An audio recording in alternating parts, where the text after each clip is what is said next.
Use your phones for better experience. হেই বন্ধুরা, আপনারা সবাই কেমন আছেন? আশা করি আপনারা সবাই অনেক ভালো আছেন। বন্ধুরা, আজকে আমি আপনাদের এমন একটি মুভি এক্সপ্লেইন করে শোনাবো যেটা শোনার পর আপনি রীতিমতো অবাক হয়ে যাবেন এবং ভাববেন বাচ্চাদের ভিতরে এত কারেন্ট আসে কোথা থেকে। তো বন্ধুরা, ভিডিওটির শুরুতেই আমি আপনাদের কিছু কথা বলে নিতে চাই, কেননা মুভিটি বন্ধুরা অ্যাডাল্ট কথায় ভরপুর, তাই আমি আপনাদের চেষ্টা করব সরাসরি না বলে কিছু সাংকেতিক ভাষায় বোঝানোর জন্য। আশা করি বন্ধুরা আপনারা আমার সাংকেতিক ভাষা বুঝবেন এবং মুভিটি এনজয় করবেন। মুভিটি শুরু করার আগে হেই বন্ধুরা, আমি শাওন শাহরিয়ার, আপনারা দেখছেন সিনেমার সংক্ষেপ ইউটিউব চ্যানেল।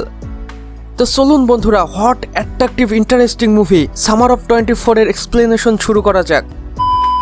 মুভির শুরুতেই হরমোন, অর্শ, বেনজিম নামের আমরা তিন নাবালককে দেখতে পাই, যারা গরমের ছুটিতেই সমুদ্রের কাছে ঘুরতে এসেছে এবং তাদের বাড়ি সমুদ্রের কাছেই, এবং তারা ঘুরতে ঘুরতে একটি বাড়ির কাছে চলে আসে। আর এই বাড়িতেই একজন সোলজার এবং তার স্ত্রী ডরথি থাকতো। আর ডরথিকে দেখা মাত্রই হরমোনের ইঞ্জিন খারাপ হয়ে যায়, আর এখানেই আমরা বুঝতে পারি হরমোনের ডরথিকে অনেক ভালো লেগেছে। আর এরপর তিন বন্ধু নিজেদেরকে কন্ট্রোল করার জন্য সমুদ্রের পাড়ে চলে যায় এবং সেখানে হাত মেশিন চালিয়ে নিজেকে ঠান্ডা করে। আর মুভির এই অংশেই আমরা বুঝতে পারি এই তিন নাবালকের ভিতরে কত কারেন্ট। এরপর আমরা দেখতে পাই তারা তিন বন্ধু বাজার থেকে একটি অ্যাডাল্ট বই কিনে এনেছে এবং সেটা পড়ে সবকিছুই বোঝার চেষ্টা করছে। আর এই বইটিতেই মূলত সবকিছু ছিল, অর্থাৎ হাতগাড়ি চালানো থেকে শুরু করে মেয়ে পটানোর কৌশল পর্যন্ত। এখানে মুভির সিন চেঞ্জ হয়, যেখানে আমরা ডরথিকে তার সোলজার হাজব্যান্ডের সাথে দেখতে পাই এবং তাদের কথোপকথন শুনে বুঝতে পারি সোলজার তার শেষবারের মতো সোলজার তার স্ত্রী ডরথির সাথে কথা বলছে, কেননা ডরথির সাথে আজই তার শেষ দিন এবং সে কিছুক্ষণ পরে ডিউটিতে চলে যাবে। আর এইসব দূর থেকে হরমোন দেখছিল, যা দেখে হরমোন ভীষণ খুশি হয়ে যায় এবং মনে মনে ভাবতে থাকে এবার সে ডরথিকে পটিয়েই ফেলবে এবং ডরথিকে পটিয়ে সে ঘ্যাপাঘাপ করবে তার সাথে। এরপর মুভির সিন আবারও চেঞ্জ হয়, যেখানে আমরা ডরথিকে বিচে সানবাত নিতে আসতে দেখি।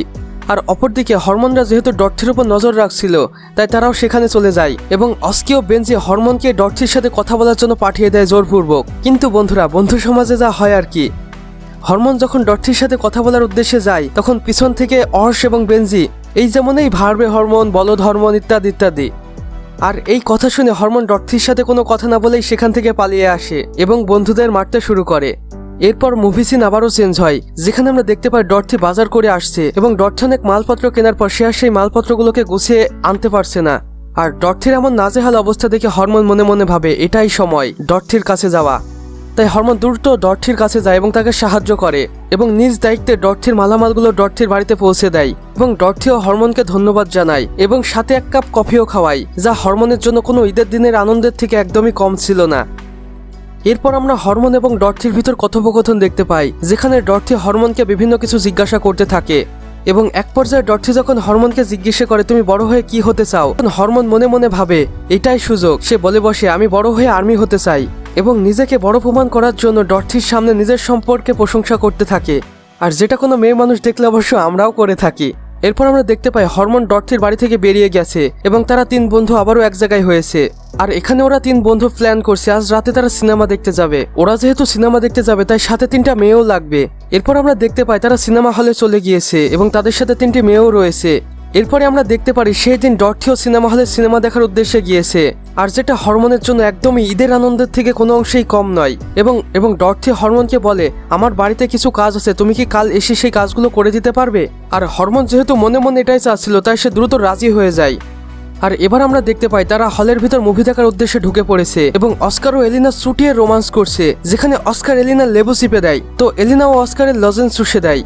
আর তাদের লীলা খেলার পর আমরা দেখতে পাই মুভি দেখা শেষ হয়ে গিয়েছে এবং তারা সকলেই একে অপরের পথে চলে গিয়েছে এবং হরমোন বাড়ি গিয়ে পরের দিন সকালের জন্য অপেক্ষা করতে থাকে এবং আমরা দেখতে পাই সকাল হয়ে গিয়েছে এবং হরমোন দ্রুত ডরথির বাড়িতে চলে গিয়েছে এবং সেখানে গিয়ে হরমোন দেখতে পায় ডরথি একটি হট স্কার্ট পরে আছে, আর যা দেখে তো হরমোনের মাথায় নষ্ট হয়ে যায়। আর এরপর আমরা দেখতে পাই হরমোন ডরথির আকর্ষণীয় ফিগার এবং দুটো ঢিবি দেখে অবাক হয়ে যায় এবং কাঁপতে থাকে, কিন্তু তারপরেও হরমোন ডরথির সব কাজ করে দেয় এবং শেষে আমরা দেখতে পাই ডরথি হরমোনকে কিছু টাকা দেয়, কিন্তু যা আমাদের হিরো একদমই নেয় না। তখন ডরথি খুশি হয়ে হরমোনের কপালে একটি কিস করে। আর এখানে আমরা বুঝতে পারি হরমোনের ডরথির উপর আকর্ষণ থাকলেও ডরথির হরমোনের উপর কোনো আকর্ষণ নেই। যাই হোক, এবার আমরা দেখতে পাই হরমোন তার বন্ধুদের বলছে যে ডরথি তার কপালে কিস করেছে এবং তাকে তার মুখের লিপস্টিকের দাগও দেখায়, কিন্তু তার বন্ধুরা তামাশা করে বলে এটা কোনো কিস নয় রে পাগলা, এটা হচ্ছে মশার কামড়। আর এখানে আমরা দেখতে পাই অস্কার ও বেনজি প্ল্যান করছে যে কিভাবে সেই মেয়ে দুটোর সাথে ঘ্যাপাঘ্যাপ করা যায়। সেই মেয়ে দুটো অর্থাৎ আমি বোঝাচ্ছি যারা তাদের সাথে হলে সিনেমা দেখেছিল। আর তারা যেহেতু অ্যাডাল্ট বই পড়েছে তাই তারা ভাবে ঘ্যাপাঘ্যাপ করতে গেলে তো মধ্য পায়ে মোজা পরা লাগবে। আর তারা যেহেতু নাবালক তাই মোজা কিনতে সাহস পাচ্ছে না। আর এক পর্যায়ে আমরা দেখতে পাই তারা হরমোনকে পাঠিয়েছে জোরপূর্বক। আর এরপর আমরা দেখতে পাই হরমোন দোকানে ঢুকে গিয়েছে এবং দোকানদারের সাথে টাল্টি ফাল্টি করছে, কিন্তু এই মোজার কথা বলতে পারছে না। কিন্তু এক পর্যায়ে সকল লাজ লজ্জা ভুলে সে মোজা চেয়েই ফেলে এবং দোকানদারও তাকে 1 প্যাকেট মোজা দিয়ে দেয়, যা নিয়ে সে বাইরে বের হয়ে আসে। আর এরপর আমরা দেখতে পাই তারা আবারও বই পড়ছে এবং ঘ্যাপাঘ্যাপ করার সঠিক নিয়ম জানছে এবং সময় মতো বিছে চলে গিয়েছে, যেখানে আমরা দেখতে পাই বেনজিও উইলিয়াম বসে আছে। এরপর পাশেই ঝোপের ভিতর অস্কি ও মিলিয়াম ঘ্যাপাঘ্যাপ করছিল এবং কিছুক্ষণ পরপর এসে হরমোনের কাছ থেকে একটি করে মোজা নিয়ে যাচ্ছিল। আর এমনটা দেখে একই ঝোপের আড়ালে গিয়ে সবকিছু বোঝার চেষ্টা করে এবং সে বুঝতে পারে আর সেখান থেকে দ্রুত চলে যায়।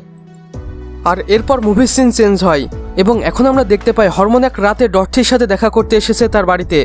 এবং হরমোন যখন ডর্থির ঘরের ভিতর ঢুকে পড়ে তখন সে তার টেবিলের উপর একটি চিঠি দেখতে পায়, যেখানে স্পষ্ট লেখা ছিল তার স্বামী যুদ্ধে মারা গিয়েছে। আর ডর্থিও তার স্বামীর মৃত্যুর খবর শুনে ব্যাপক ডিপ্রেশনে চলে গিয়েছিল। এখানে আমরা দেখতে পাই হরমোন ও ডর্থি কথাবার্তা বলছে এবং হরমোনের চোখে পানি, অর্থাৎ হরমোন ও ডর্থির দুঃখ শেয়ার করে নিয়েছে। এরপর আমরা তাদেরকে ডান্স করতে দেখি, কিন্তু আমাদের হরমোন ভাইয়ের ভিতরে তো শয়তানি ভরা, তাই সে ডর্থিকে ম্যানুপুলেট করতে থাকে। ডর্থিও একসময় ম্যানুপুলেট হয়ে যায়, আসলে ভাই মেয়ে মানুষ বলে কথা। এরপর ডর্থি হরমোনকে একটি কিস করে এবং তারা এরপর বেডরুমে চলে যায় এবং সেখানে ঘ্যাপাঘ্যাপ করে এবং ডর্থির সাথে খাট ভাঙা শেষে হরমোন তাকে গুড নাইট বলে সেখান থেকে চলে আসে। এরপর সকালে হরমোন আবার ডর্থির সাথে দেখা করতে আসে, কিন্তু ডর্থিকে আর সে কোথাও পায় না। এবং হরমোন যখন ডর্থির রুমে যায় তখন সে একটি চিঠি দেখতে পায়, যেখানে স্পষ্ট লেখা ছিল সে হরমোনকে ছেড়ে, এখানে লেখা ছিল ডর্থি তার হোম টাউনে চলে গেছে এবং গত রাতে হরমোনের সাথে যে সময় কাটিয়েছে তাতে তার ব্যাপক ভালো লেগেছে।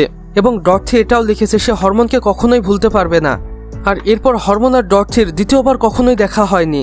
আর এখানেই মুভি শেষ হয়ে যায়। বন্ধুরা, আমাদের আজকের এক্সপ্লেনেশন কেমন লেগেছে সেটা আমি জানি না, তবে যদি ভালো লেগে থাকে তাহলে অবশ্যই লাইক কমেন্ট করে বন্ধুদের মাঝে শেয়ার করতে ভুলবেন না। আর চ্যানেলে যদি একদমই নতুন দর্শক হয়ে থাকেন তাহলে অবশ্যই সাবস্ক্রাইব করে পাশে বেল আইকনে ক্লিক করে দিতে ভুলবেন না। ধন্যবাদ।